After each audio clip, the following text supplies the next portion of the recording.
In the dark of night, June 13th, 1942, a German U-boat surfaced off the coast of Long Island, New York. 4 men, dressed in Nazi uniforms, rowed ashore with a deadly mission to sabotage America's war effort. Days later, another 4 landed in Florida. This was Operation Pastorious, a bold Nazi plot to bring the war to American soil. But it would become one of the greatest failures in espionage history. World War II was raging. After Pearl Harbor, America's factories were churning out vital supplies for the Allies.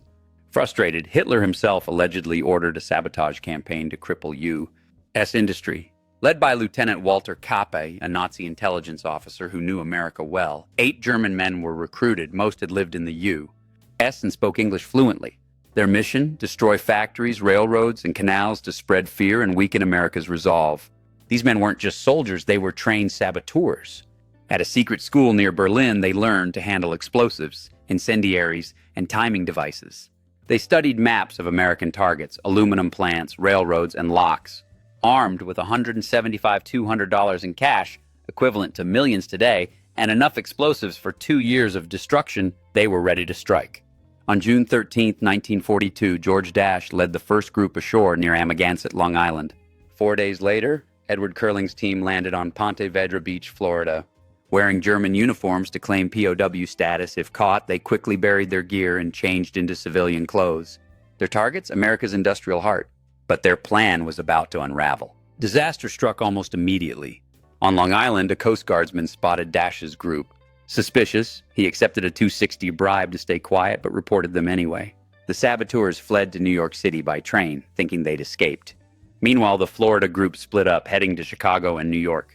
But one man's doubts would change everything. George Dash, the Long Island team leader, began to waver. Was the mission too ambitious? Fearing failure, he decided to betray his comrades. On June 14th, he called the FBI using the codename Pastorious.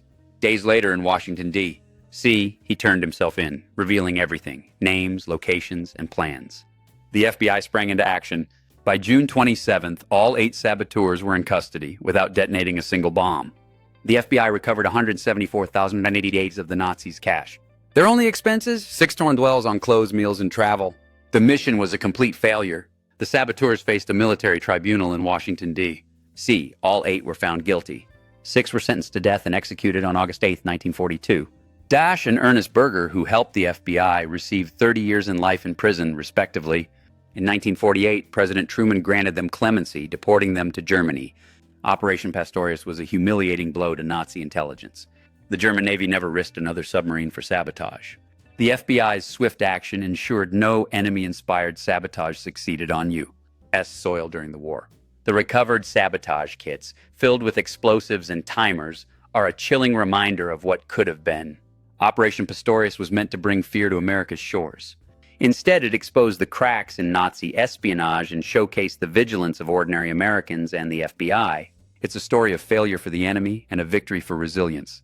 Want more untold woo-woo stories? Like, subscribe and hit the bell for more history deep dives. Check the description for sources and photos of the saboteurs' equipment. Biatch!